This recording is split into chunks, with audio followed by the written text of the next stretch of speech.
పరిశుద్ధాత్మ దేవుని గురించి లోతైన విషయాలు తెలుసుకోవాలనుకుంటున్నారా? ఆత్మను పొందుకొని బలమైన సేవ చేయాలనుకుంటున్నారా? వాక్యంలో లోతైన మర్మాలను తెలుసుకోవాలని ఆశపడుతున్నారా?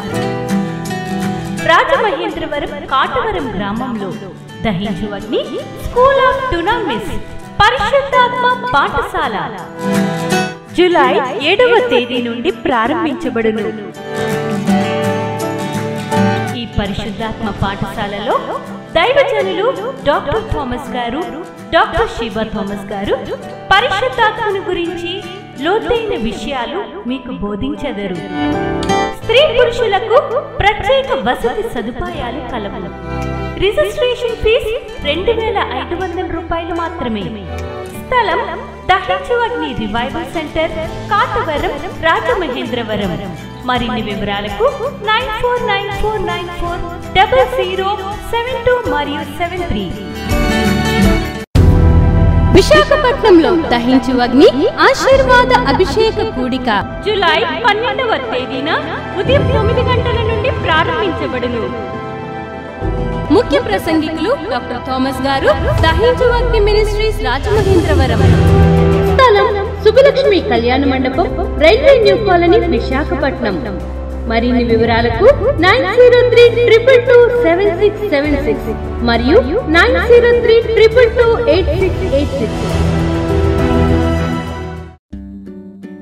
ఇది కుటుంబ ఆశీర్వాద కూడిక. ఇక్కడ మేము మా కుటుంబాలను కట్టుకున్నాం. మరి మీరు? అయితే ప్రతి శుక్రవారం రాజమహేంద్రవరంలో జరిగే ఈ కుటుంబ ఆశీర్వాద కూడికలో పాల్గొనండి. ఈ కూడిక జరుగు స్థలం దహించు అగ్ని ఆడిటోరియం, నటరాజ్ థియేటర్, రాజమహేంద్రవరం.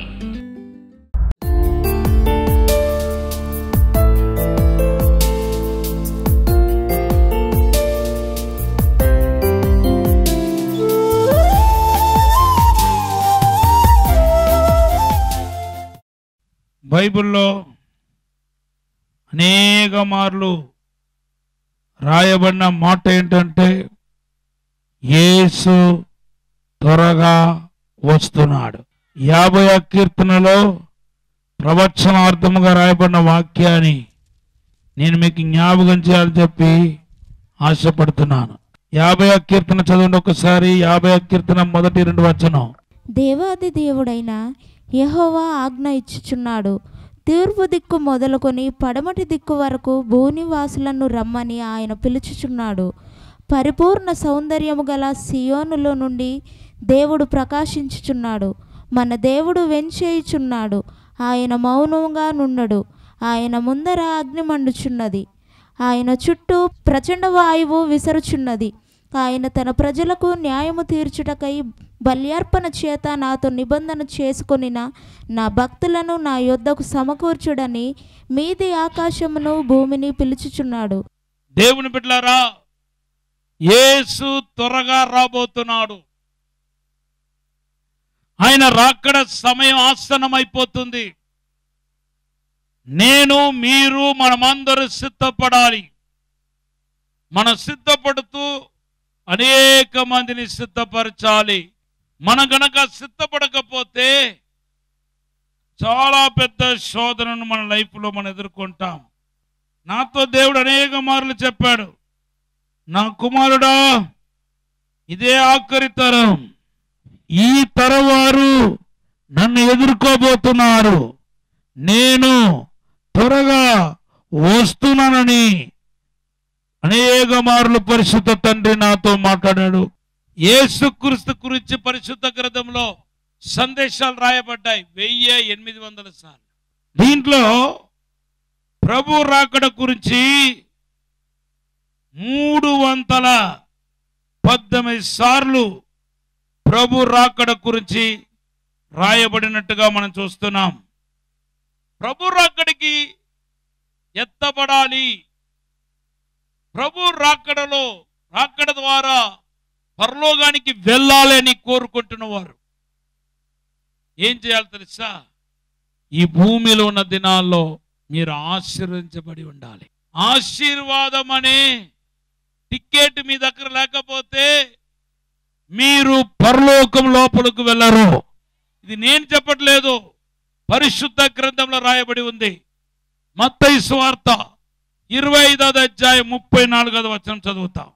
అప్పుడు రాజు తన కుడివైపున ఉన్న వారిని చూచి, నా తండ్రి చేత ఆశీర్వదించబడిన వారులారా రండి, లోకము పుట్టుకొని మొదలుకొని మీ కొరకు సిద్ధపరచబడిన రాజ్యమును స్వాతంత్రించుకొనుడి. ఆశీర్వదించబడిన వారిని చూసి అంటున్నాడు, లోకం పుట్టినది మొదలుకొని నా తండ్రి మీ కొరకు సిద్ధపరచబడిన ఈ రాజ్యాన్ని స్వతంత్రించుకోనండి. ఎవరిని పరలోకాన్ని స్వతంత్రించుకోమంటున్నాడు చెప్పండి? ఆశీర్వదించబడిన వారు, నా తండ్రి చేత ఆశీర్వదించబడిన వారులారా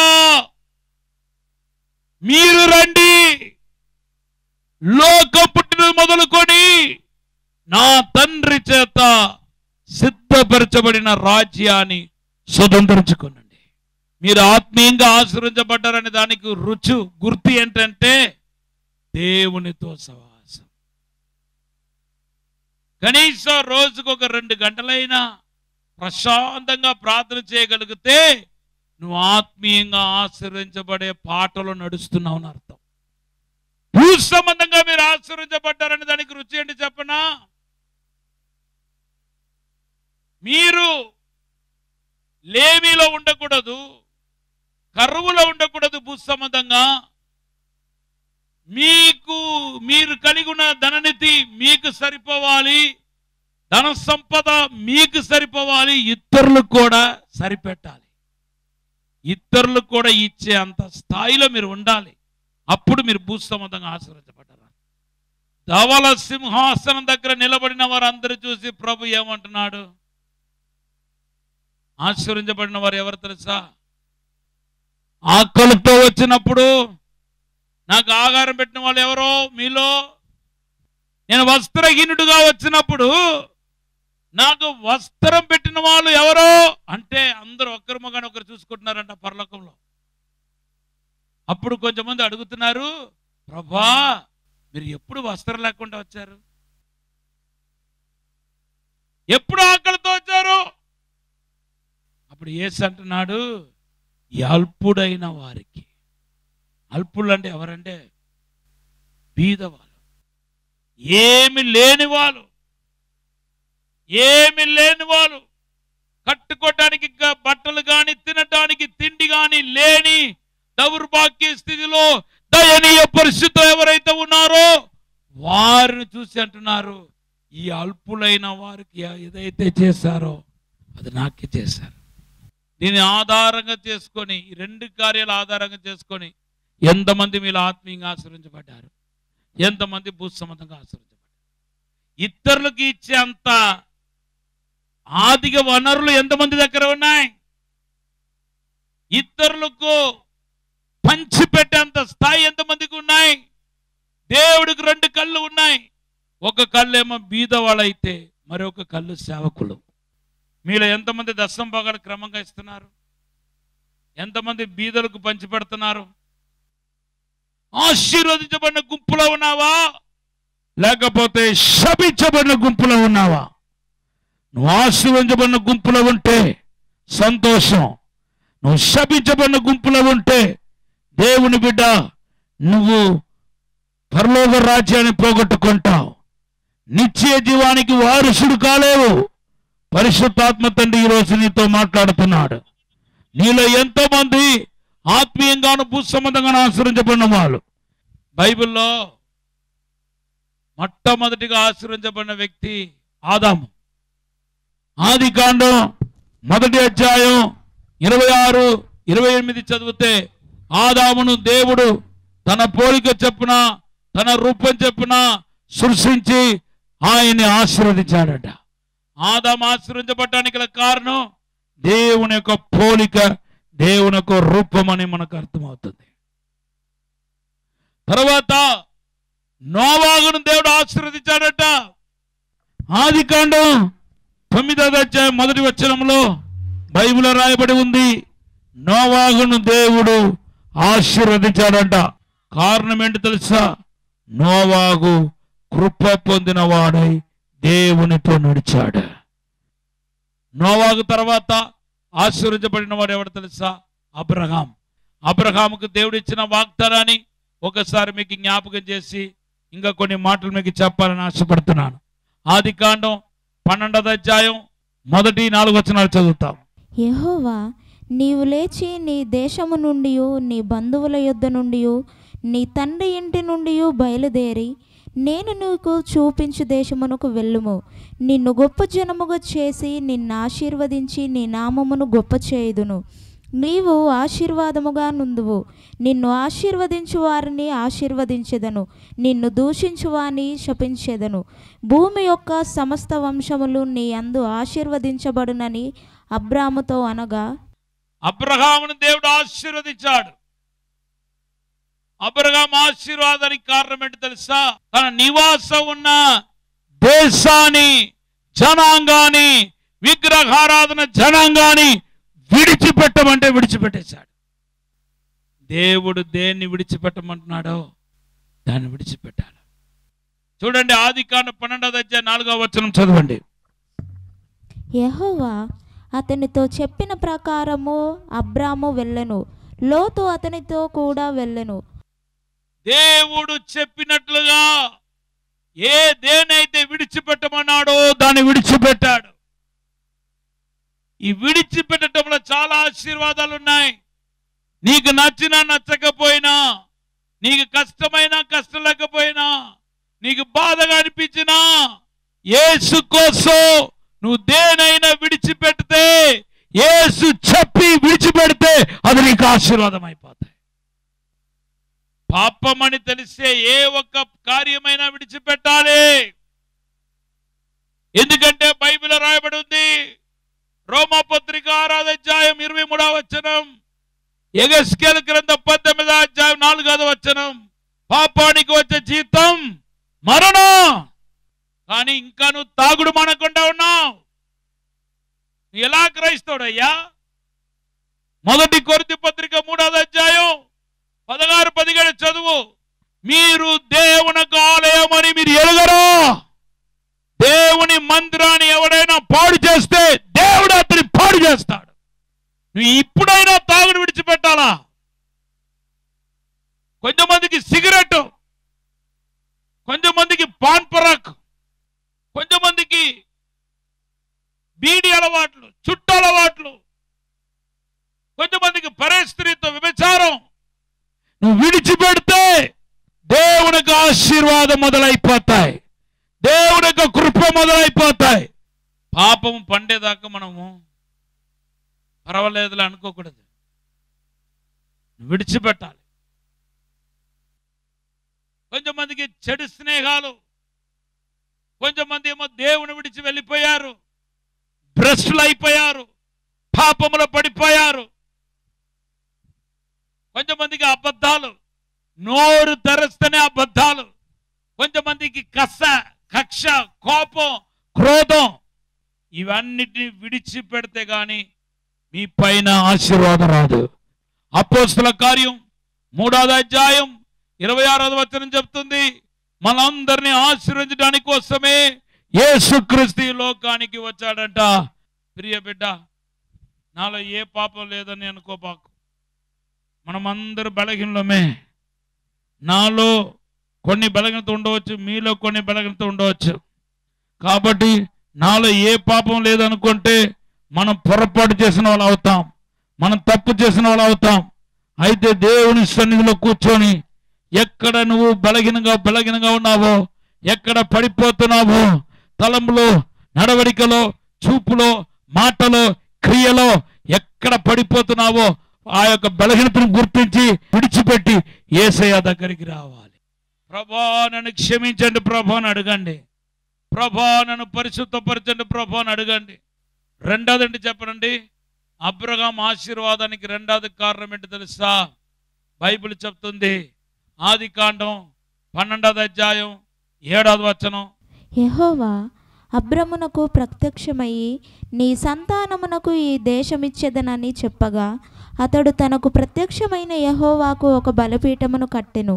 తనకు ప్రత్యక్షమైన యెహోవాకు ఒక బలిపీఠం కట్టాడు. మరలా 8వ వచనంలో బలిపీఠం కట్టాడు. తర్వాత ఆదికాండం 13వ అధ్యాయం చదివితే దేవుని కొరకు బలిపీఠం కట్టాడు. ఏ ప్రదేశానికి వెళ్ళినా అక్కడ బలిపీఠముతో దేవుని ఆరాధించాడని మన పరిశుద్ధ గ్రంథంలో చూస్తున్నాం.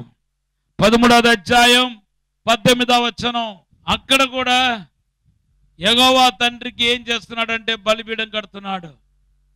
ఈ బలిపీఠ అనుభవంలోనికి రావాలి. బలిపీఠం అంటే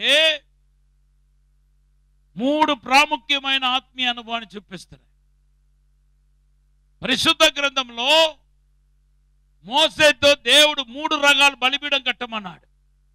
నిర్గమకాండం 20వ అధ్యాయం 24వ వచనంలో మట్టితో నా కొరకు బలిపీఠం చెయ్యి అన్నాడు.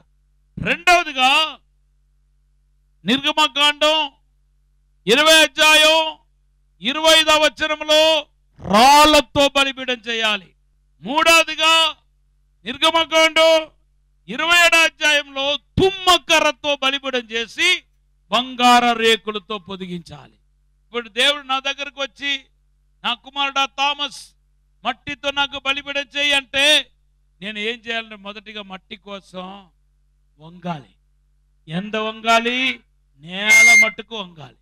ఈ వంగటం తగ్గింపును దేవుడికి లోబడటాన్ని చూపిస్తుంది. రెండవదిగా నిర్గమకాండం 20వ అధ్యాయం 24వ వచనంలో రాళ్లతో బలిపీఠం చేయమంటున్నాడు. అలా చెబుతూ ఏమంటే మలిచిన రాళ్ళతో నువ్వు చేయకూడదు, పనిముట్టు తగిలించి దాన్ని అపవిత్రపరచకూడదు. అంటే రాళ్ళతో బలిపీఠం చేయమని చెబుతూ పరిశుద్ధ జీవితాన్ని గురించి మాట్లాడుతున్నాడు. అంటే పరిశుద్ధంగా జీవించడం అనేది ఒక బలిపీఠం. మూడవది బలిపీఠం ఏంటంటే తుమ్మకర్రతో చేయబడిన బలిపీఠం. తుమ్మకర్రతో బలిపీఠం చేస్తే అంట దాని బంగార రేకులతో పొదిగించాలంట. అంటే అర్థం ఏంటంటే విశ్వాస సహితమైన ప్రార్థన.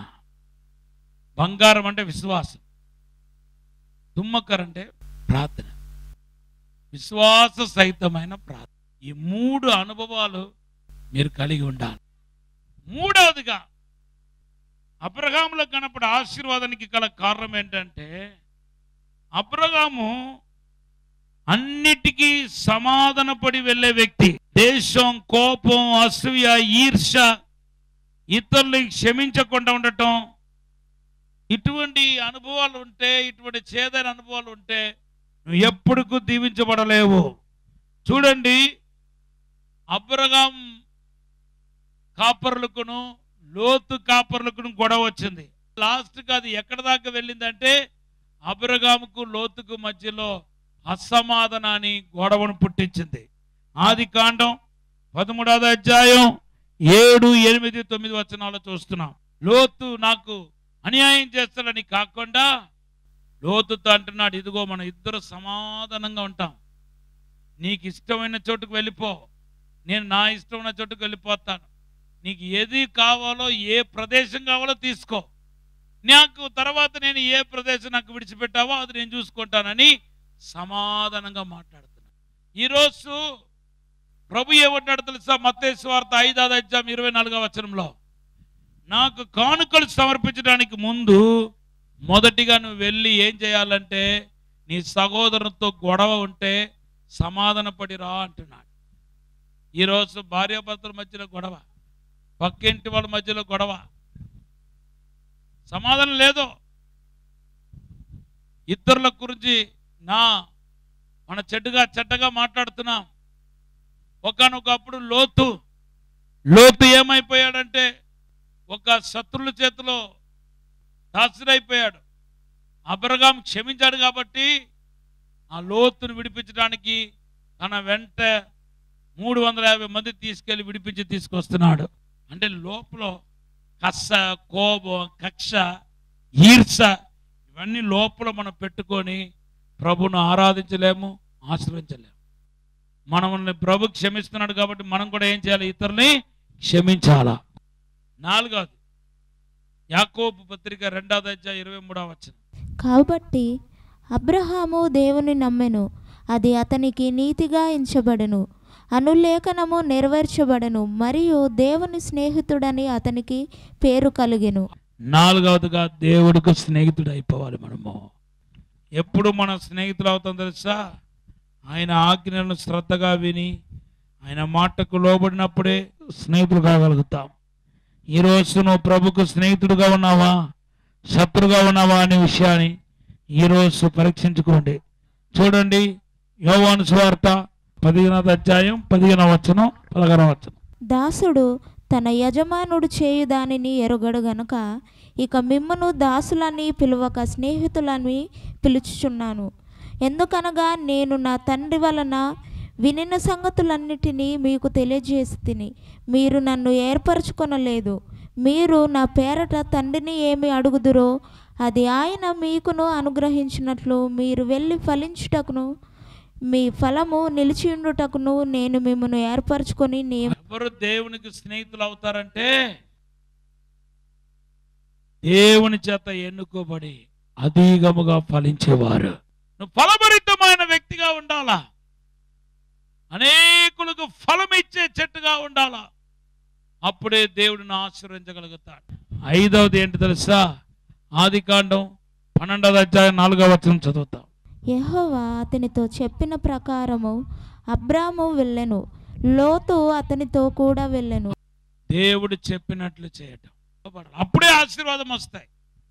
ఆదికాండం 28వ అధ్యాయంలో 1వ వచనంలో ఏమని రాయబడిందంటే, దేవునికి లోబడే వాడుకు ఈ ఆశీర్వాదాలన్నీ వచ్చునని 13 వచనాల్లో అద్భుతమైన వాగ్దానాలతో కూడిన ఆశీర్వాదపు వచనాలు కనపడుతున్నాయి.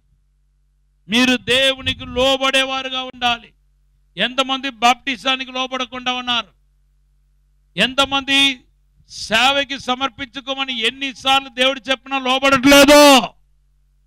నువ్వు ఏదో సంపాదించాలనుకుంటున్నావు. ఎన్నో వేల మంది ఈ భూమిలో ఉన్నప్పటికీ నిన్ను ఎందుకు దేవుడు ఎన్నుకున్నాడు?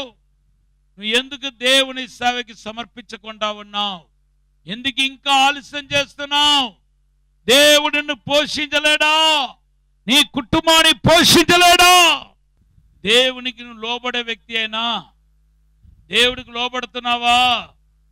నీ పరిశుద్ధత విషయంలో లోబడుతున్నావా? దేవుని చిత్తం చేసే విషయంలో లోబడుతున్నావా? దేవుని సేవకి సమర్పించుకునే విషయంలో లోబడుతున్నావా? ఇచ్చే విషయంలో, దేవుడికి ఇచ్చే విషయంలో లోబడుతున్నావా? దేవుని చిత్తం చేసే విషయంలో లోబడుతున్నావా? సేవ విషయంలో లోబడుతున్నావా? దేవునికి నిన్ను నువ్వే అర్పించుకొని ప్రతిష్ఠ చేసే విషయంలో లోబడుతున్నావా? లోబడేవాడే దీవించబడతాడు. ఈ 5 అనుభవాలు ఎవరికైతే ఉందో వారందరూ ఆశ్రయించబడిపోతారు. ఈ భూమిలో ఉన్న దినాల్లో నువ్వు ఆత్మీయంగా భూ సంబంధంగా ఆశీర్వదించబడితే తప్ప పరలోకానికి వెళ్ళలేవు. నువ్వు పరలోకానికి వెళ్ళాలనుకుంటే ఆత్మీయంగాను భూ సంబంధంగాను ఆశీర్వదించబడాలి.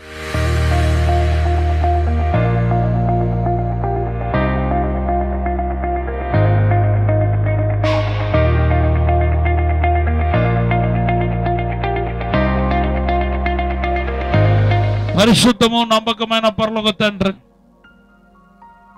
నా నామములో ఏమడిగినా ఇస్తాను ప్రభా.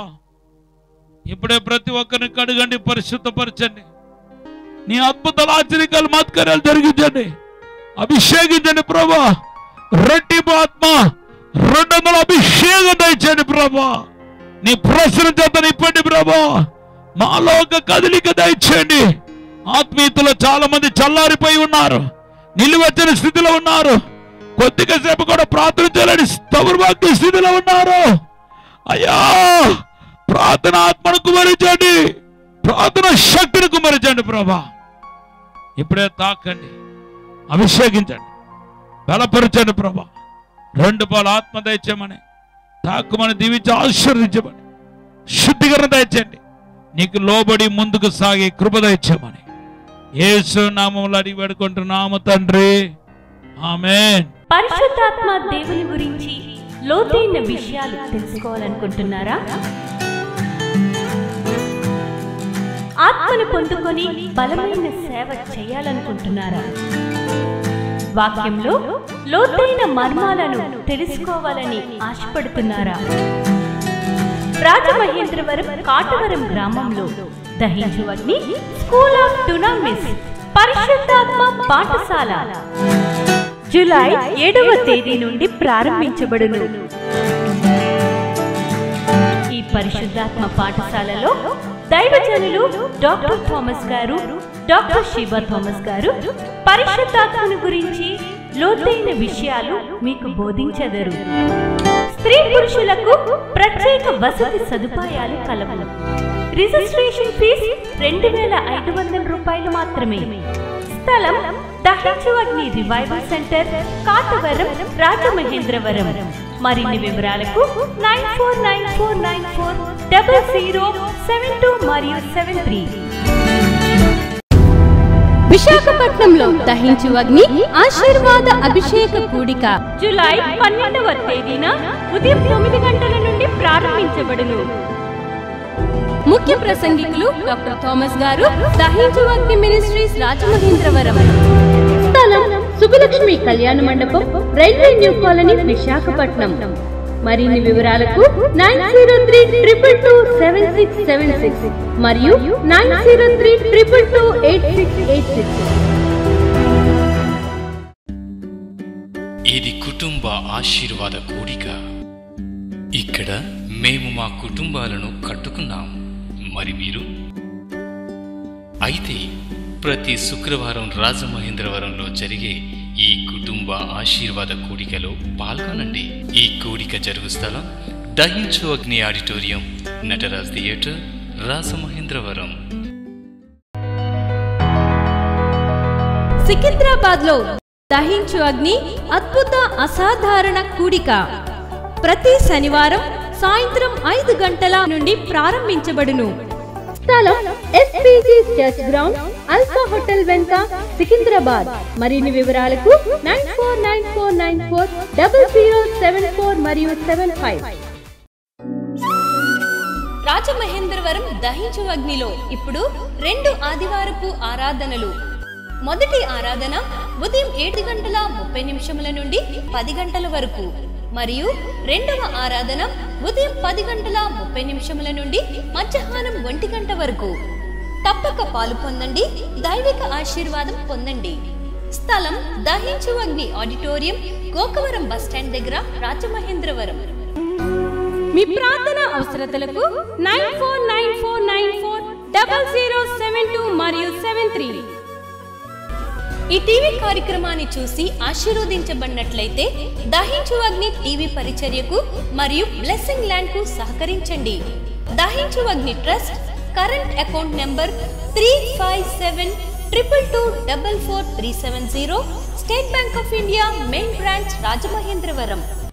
My address doctor Thomas, Dahinchu Agni ministries, తుమ్మలోవా, Rajamahendravaram.